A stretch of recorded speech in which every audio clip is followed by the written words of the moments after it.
don't have to sit way back there. You can come up closer. We're going to start the clinic with Mr. Carillo. And I think there's be more people coming in as we get started, but please welcome our wonderful guest artist, Mr. Tito Carillo. Thank you. All right. Well, it's my definite pleasure and honor to be part of the Central Jazz Festival again. This is my second time. We've been trying to make this happen, but you know, the world turned upside down for a minute there, and now we're here. So I thought I'd imagine there's some more people going to be coming in. People pulling up. Yeah. So I was going to play something right away, but I'll wait just a couple of minutes. And what I do want to start is tell you a little bit about my story, about how I kind of developed into who I am today in my career, a real brief version of it. I'm originally from Austin, Texas, and I grew up in a very musical household, though none of us were professional musicians. My father was from Puerto Rico. He was passionate about music, listened to mostly Latin styles of music, and specifically salsa music. And then my older sister, who was about 6-7 years older than me, almost 7 years older than me, was pumping all of the soul and funk from the late 70s, early 80s, Earth, Wind and Fire, Stevie Wonder. All of that stuff was coming from the room next to me. And by the time I was 11 years old, I started playing the trumpet. I had a couple of great teachers that started giving me recordings, making cassette tapes of the great classical trumpet players like Maurice Andre, symphonic music, and then also jazz. So it's like when I think about my musical upbringing, I was kind of surrounded by all styles. I was trying to learn all of these styles at the same time. As I progressed, I really got I always loved jazz. I always loved classical music. I just found classical music was a bit more codified, you could say. They had method books. They had all of these things that were easier for me to grasp. And so I started making headway as a classical artist first. I loved jazz. It was just kind of this big mystery about how to learn how to improvise. I was pretty good at the style. I could read and things like that, but I always struggled with the improvisation aspect of it. And it wasn't until I started college, actually, as a classical trumpet major, where I had my first real terrific jazz trumpet teacher. His name was Willie Thomas. Some of you actually might know who that is. He had a website called, I think it's called Jazz Anyone or Jazz Everyone, something like that. Mr. Thomas unfortunately passed, it's been about 3 years now, but he was a fantastic jazz trumpet player and teacher. And he moved to Austin. I got wind of it, and I called him up, and we set up lessons, and I was with him for an entire summer. And that was a transformative experience for me. It was the first time that anyone had ever really demanded that I start getting away from the written page in order to learn music. He did scribble out a few little what you'd call like melodic ideas, licks, fragments, whatever you want to call them. And he said, "You're going to learn these." And so I did. At that point, when I went to study with him, I was not sure that his method was going to work for me. But I was desperate to learn how to play this music. And so I worked it. Whatever he gave me, I worked it. Those little licks kind of sounded like this.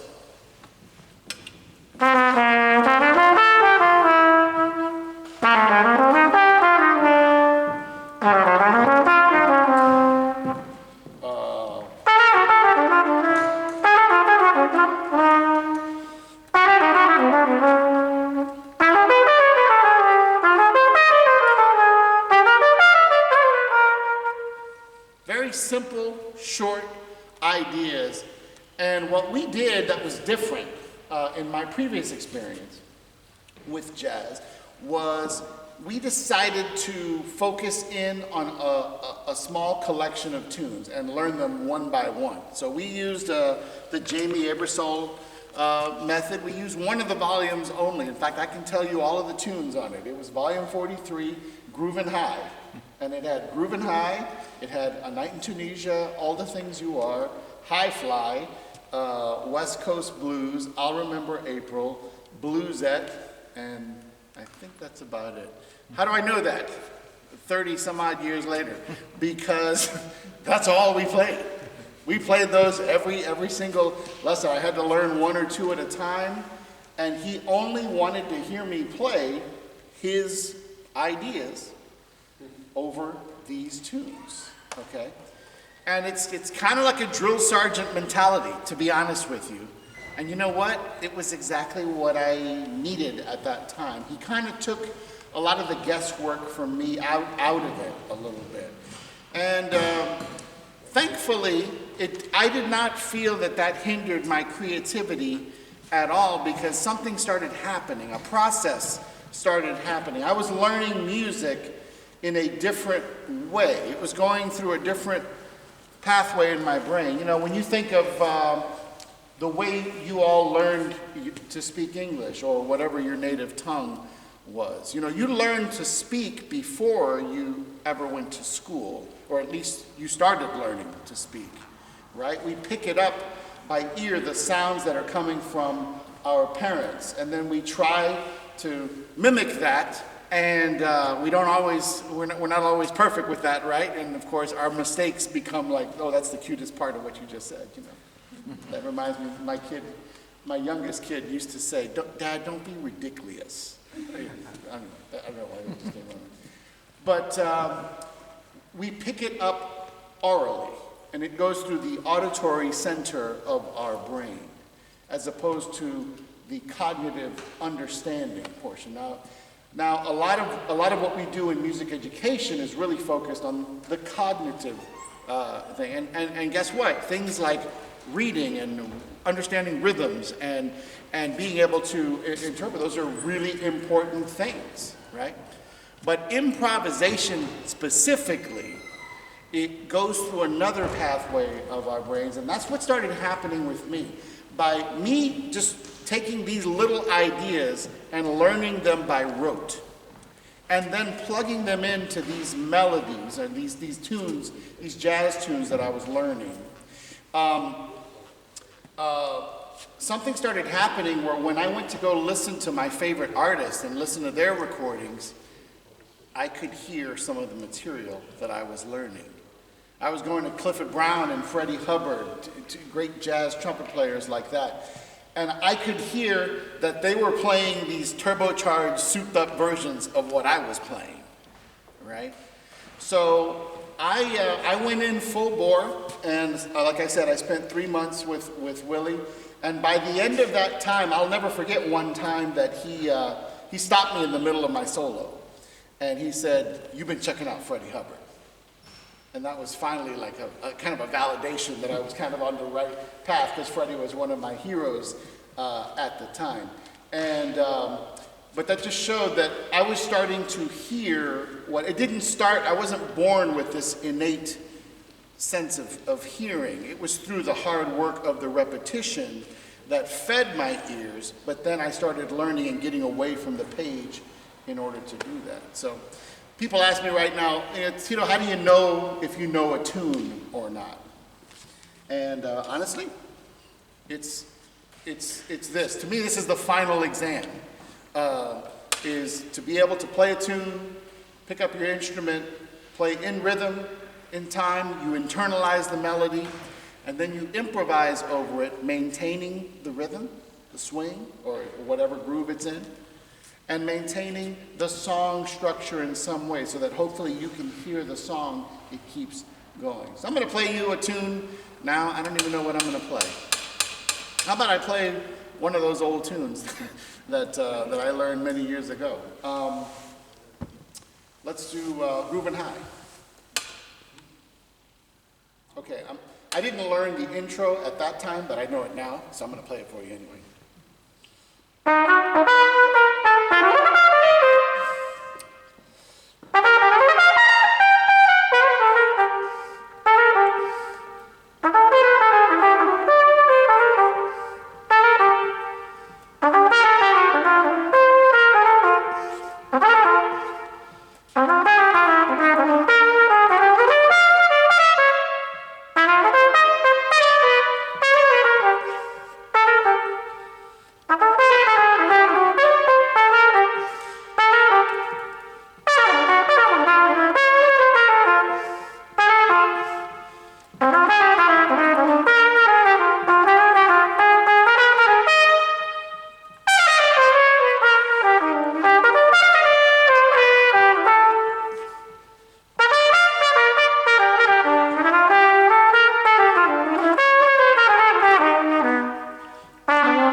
practice room. Now, there's a lot that's going on, obviously, in a performance like that, you know, and it's way harder to do it without my friends up here helping me out, too, you know. That's one of the beautiful things that I love, and I have to remind even my students who get nervous before they play. It's like, remember that you're not up there by yourself. You know, you got the rhythm section backing you up, and we're creating something together. This time I was up here by myself, okay? There's a lot going on in there, you know. I'm really trying to keep my own internal pulse. In fact, if you were to ask me now, what are you thinking when you're playing like that? Honestly, I'm thinking about my breathing, because that's tied to the quality of my sound.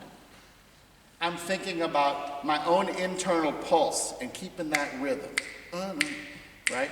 I don't want to feel like I have to depend too much on the rhythm section for the time. That's really, it's everybody's responsibility to do that. So that comes with a lot of years of practicing.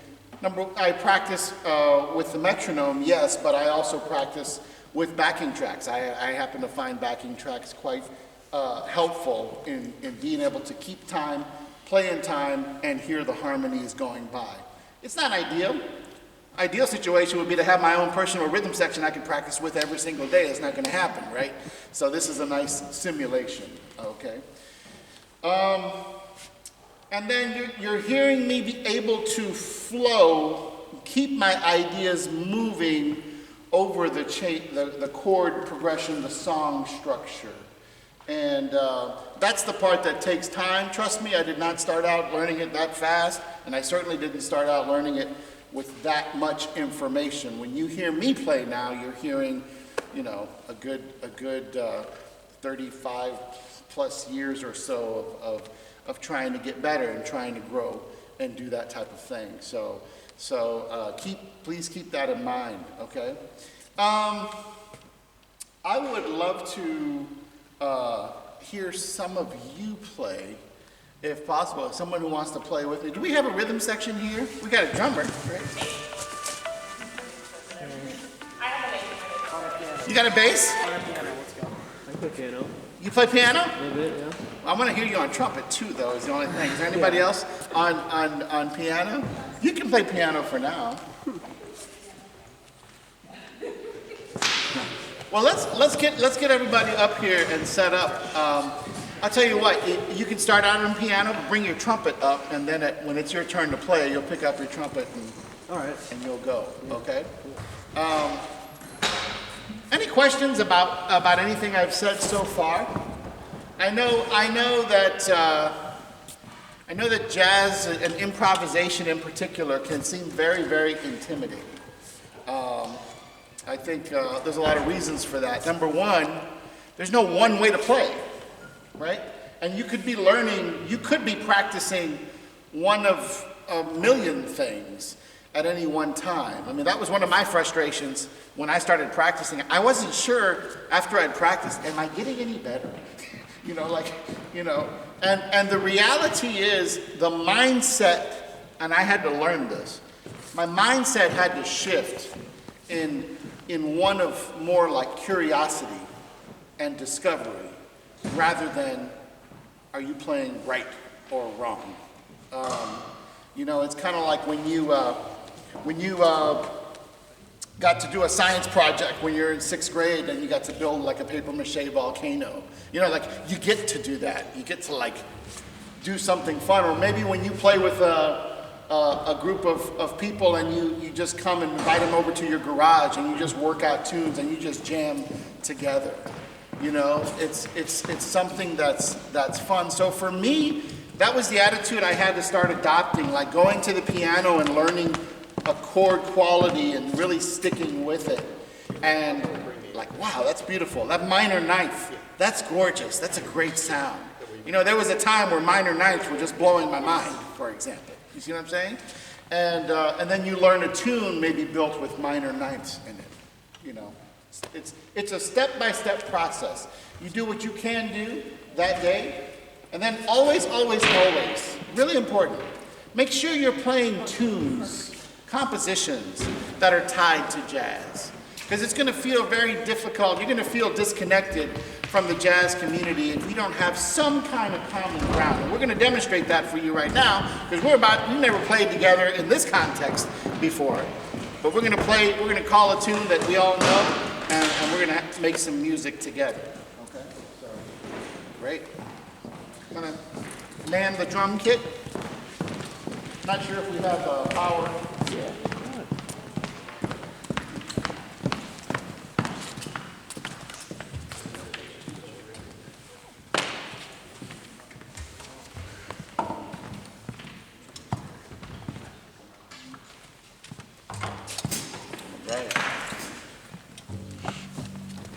Now, do you all have like combos in here? Stuff like that? You do? Yeah. Oh, great. I didn't come with a trumpet player over there. Yeah. The three of them. Oh, Wonderful. Wonderful. What tunes are you learning right now in combo? You've been playing? We've been playing ornithology in my combo, and I'm doing the melody at the beginning. Oh, wow. You know Kind of to ornithology? arco, but like, Yeah? Do you know that one? Ornithology? I've heard of it. What else you playing? but yeah, Sandu. Oh, I like Sandu. Sandu. You know Sandu? Yeah. Let's all, I want to do something that we all know and we can all play, you know? If we have time after, we'll maybe get some ornithology. Sandu and E-flat blues, okay? Okay. This is by the great Clifford Brown. You got some sounds there? No. Oh.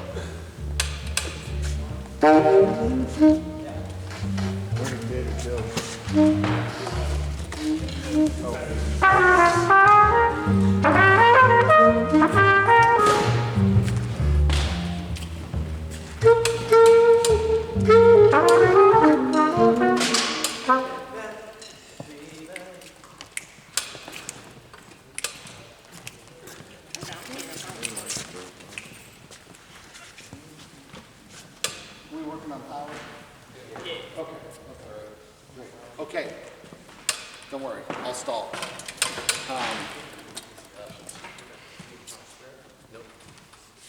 This is one of the benefits of learning tunes. And by the way, like I said, when you learn a tune, you're able to get away from the page and really get into the space where, hey, the music is actually happening right here, right now.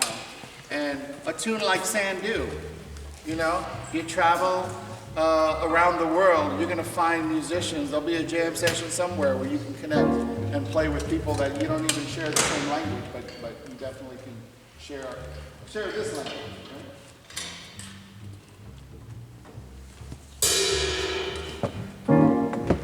Hey, got something there. Just now gotta hook up the bass. That's pretty sound.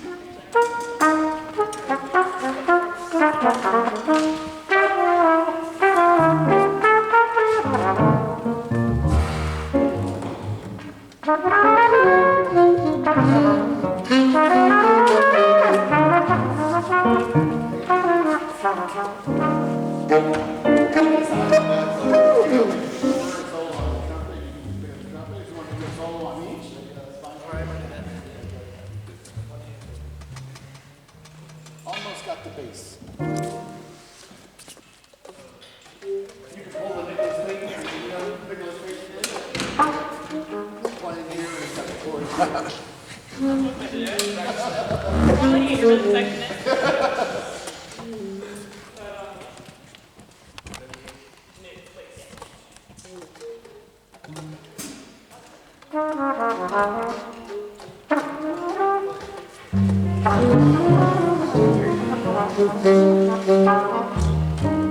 There we go.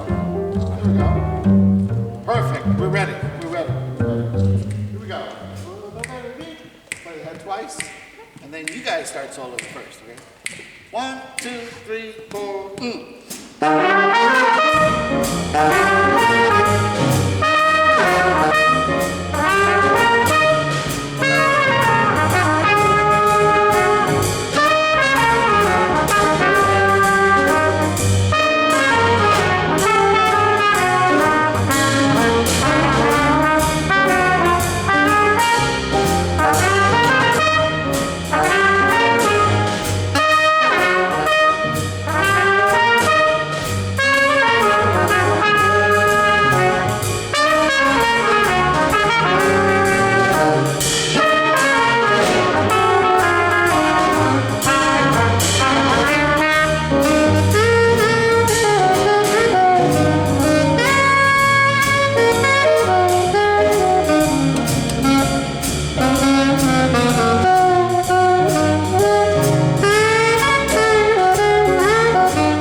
Very nice.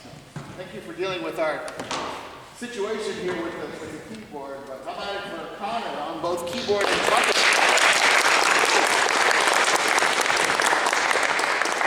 Yeah. This is, one of the aspects of learning improvisation that takes the longest, you could say, is the development of your harmonic approach, learning the language, right? And that's where sitting at the keyboard, I can tell you right now, Connor's a way better keyboard player than I am, okay?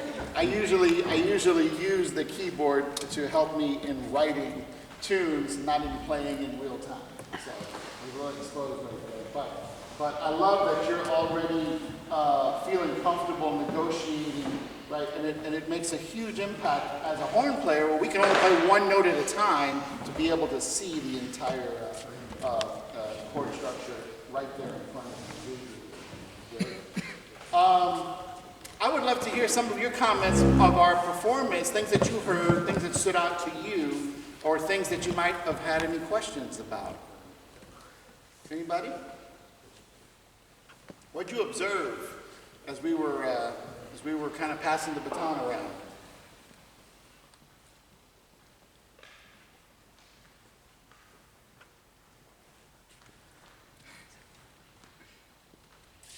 I felt there was a transfer of energy and some transfer of ideas that was beginning to happen in certain times that kind of came and went. Absolutely, yeah. And that's something you can't really practice in the practice room by yourself, right? And I tell my students this all the time. This is a communal music. This is a music that you literally, there's a practice room element. It's very important. You have to sharpen your skills. You have to really kind of feel like you're connected with your own instrument in order to be available to what's happening in the moment, right? But there's no replacing the time of doing just this. Being on the bandstand, playing with each other, listening, and then responding, right? Very good point. Anybody notice anything else? What about our musicians? What were your thoughts, comments, takeaways, concerns? I mean, if we went together with more like we actually listening to each other, like I felt kind of just out of it for a second there. But yeah, and just really listening to one another kind of expresses. You just listen, play with people more, and you kind of just get to drive. Are you saying you felt you did that, or you didn't feel you? We did that by the last. By the end, right? Very Yeah. much. And that's normal. That's normal. Sometimes you start performing and it's like, oh man, you gotta play. Do I really know this tune? What is it? That type of thing. And then by the end, it's like, hey, we're grooving, we're feeling it. I gotta say, people ask me about nerves a lot, especially as it pertains to improvisation. And I'm thankful that I have a job that I still feel an adrenaline rush when it's time to play. After all of these years, my heart's still doing this. Now that doesn't have to be a negative though, right? Like normally it's a very positive experience, but I've got the adrenaline pumping. No, there's no doubt about that. But invariably what happens is once the band starts hitting and that groove starts kicking in, I feel like I'm more able to get lost in the music. And that's what I felt was happening right there with us as well. You know what I mean? So, lost in a good way. Yeah, of course. Right? Lost in the sounds of what's happening. Not looking at listening to each other rather than those around us. Right, exactly. Any other thoughts from the musicians or any other questions? I feel without having that piece of paper and that music standing in front of you, it requires a lot more communication with your eyes and like body movements in order for everybody to be on the same page. Yes, yeah. Eye contact is important, especially to know what's coming up next, or what's happening. You kind of heard me directing a little bit of traffic in the middle when we started trading. Again, we started trading fours, and that was not something we necessarily had planned to do, but I just wanted to make sure. I decided, normally the order of the solos is whoever went first is the person who would kick off the trading, but I just decided to kind of take the first one and start the process and then kind of direct traffic. Maybe because I'm a tyrant, I'm not sure. But yeah, I thought that helped to keep us together and everything. Yeah. Very good. Well, let's play something else. Let's play something else that we all know, that we all feel good about. Is there a standard tune that we know, maybe? Summertime? What's that? Summertime? Summertime? You know that one? I don't know that one. What do you know? What do you want to play? Louis You know, Fonz? okay, well, that was a blues as well. We just played a blues. Do you know Autumn Leaves? Yeah, yeah. Sure. Autumn Leaves? Let's play Autumn Leaves. We do it in G minor, is that okay? Like, Yeah. Yeah, That's my most comfortable key. that's, okay, sounds good. We'll do a nice music tempo. Okay. Do we all know the melody to Autumn Leaves? Yeah? Great. So you'll take the first 8 bars, you take the next 8 bars, I'll take the bridge, and then, do you know the melody to this? No, not really. Okay, that's fine. You know the melody? I'm piano. I played it before. I have to get back into it. Well, how about for now, Rowan, you take the last bit of the melody as well, the last 8 bars. Okay? Is that cool? I don't feel confident enough in section. In sec. Well, you're going to start it off. Guess what? I'll play the rest of the melody. Okay? How's that? So you ready for the pickups?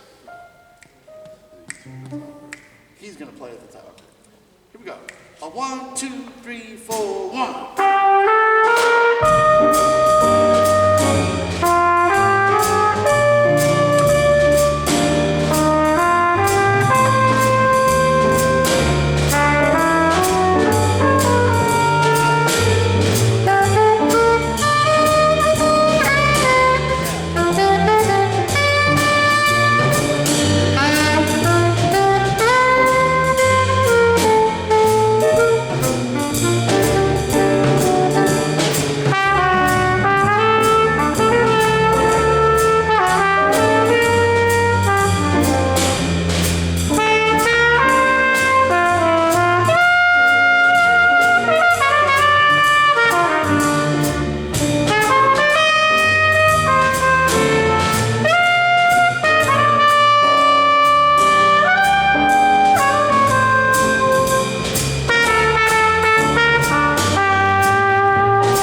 With the big band, where are you going to be normally?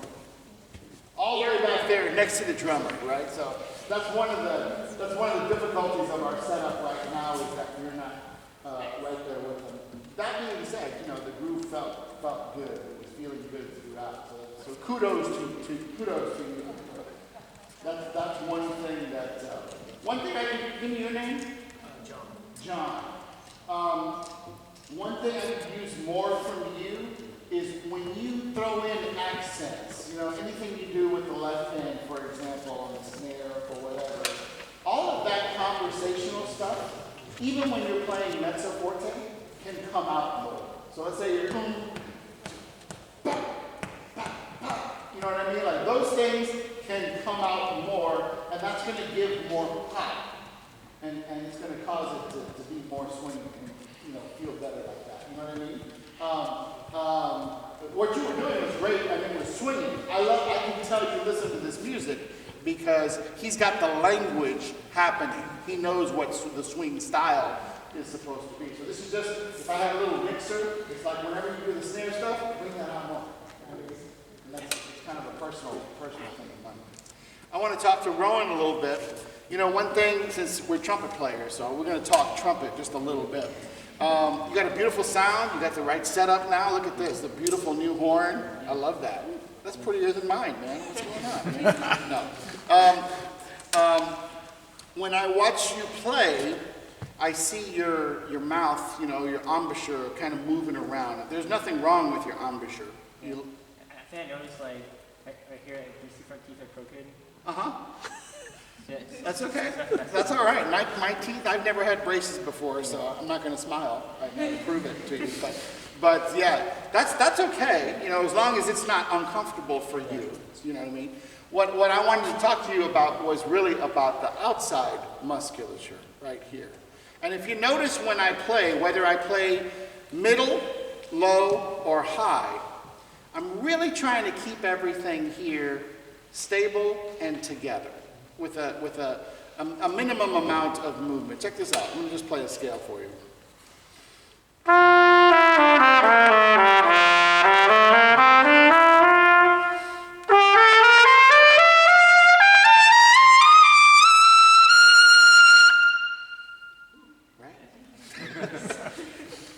Now, what you have to understand is there's a lot that's changing while I'm shifting registers. For example, the speed of the air is changing. How am I changing the speed of the air? It's all happening kind of inside. You know, my tongue, say this, ah, e. We've done this before, haven't we? Right? But so that's, my tongue level is changing on the inside. The higher I go, I almost feel like I'm doing a crunch from down here. Almost, not quite as drastic as that, but I do feel more use down here in my lower body, for example, right? The abdominal muscles. And that's helping me to speed up the air. And whereas in the middle register and lower register, my airstream is nice and round and thick. When I get into the upper register, it's like a laser beam. It really gets to a very small, and you might think, oh, isn't that going to make your sound smaller? Well, I don't know. What do you think? I mean, how did I sound up there? Right? You know what I mean? Yeah. The horn does the work for you when you do that. Now, the thing I want to talk to you about is your corners. Feel your corners right now. I want you to learn how to play where you're keeping your corners together and not doing this. Letting go. You see? You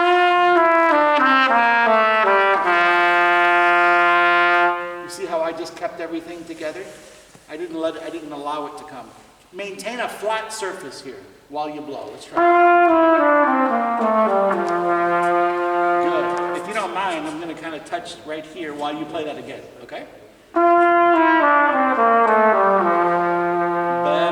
Better. And you notice your tone is better, but your intonation is better. When we let go, all of a sudden the notes get kind of flat and dull. And we let everything go right there. So it's really a matter of maintaining. You know why I feel it's important to do this? Because our lips have one job. What are they? Vibrate. They got to vibrate. That's it. He's got to read. You know, he's got that little wooden piece, right? And that reed vibrates, and that's where the tone comes from. We don't have that. We got a hunk of metal. Okay? You know what I mean? So we really got to make sure that our lips can vibrate. I cannot get a sound in the upper register or lower register unless my lips have that nice, easy, fluid vibration. And that's why we want to keep our lips stable and centered. Okay? Very good. What's the time looking like? 10 minutes or so? Yeah. 5-10 minutes, something like that. Great.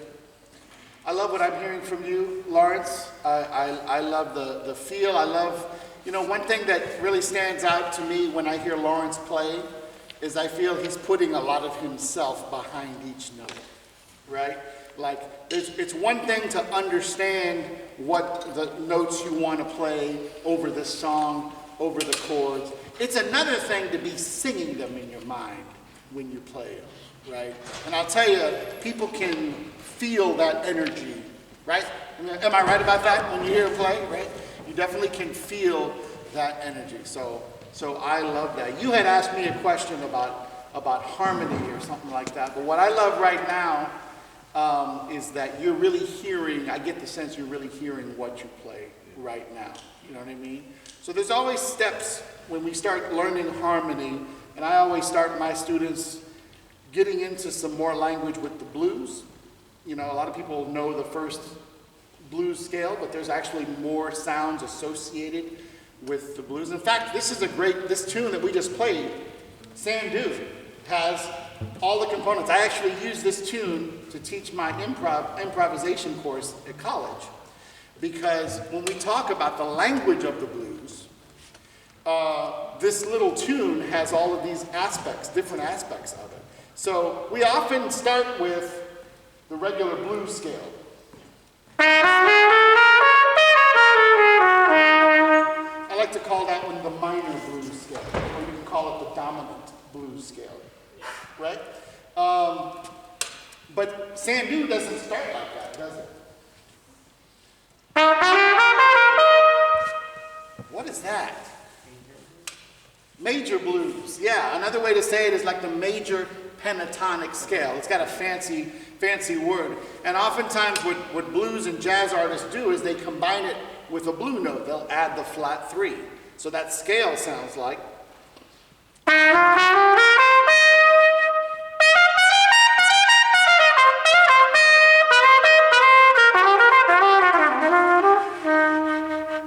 That sounds like the blues, doesn't it? Right? In fact, you hear this sound in other places too. Tell me if you've heard this song.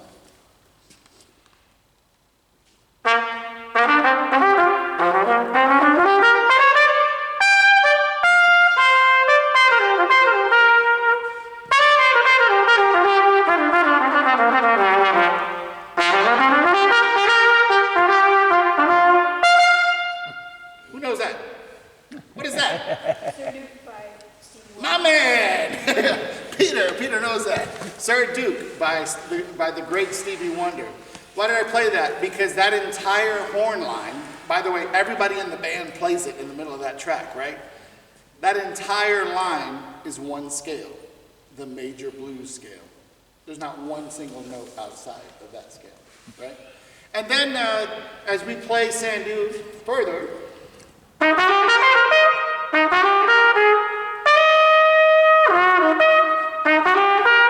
right here.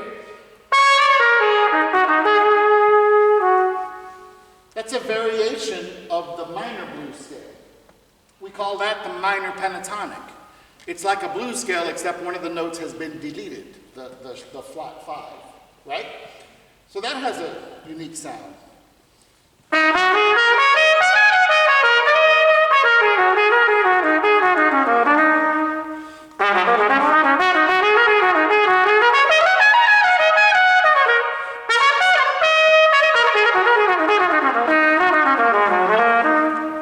You see how I know that scale? It's right at my fingertips now because I've actually practiced that scale individually to get it under my fingers. And this is kind of a sound that we associate more with like modal music. John Coltrane. If you listen to Kind of Blue, you start to hear the minor pentatonic sound. And then how does Sandu end?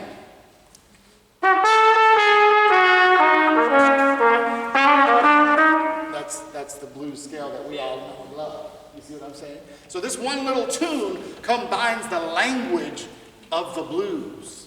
You see? So it goes deeper than just one sound and one scale. I'll tell you, learning tunes and studying the melodies are going to really enhance your approach to harmony. That's really, I think, where it should begin. Okay? Cool. All right. We are out of time. I look forward to all of the music that's coming up this evening, and I hope you are too. So thank you for being here. Thank you very much.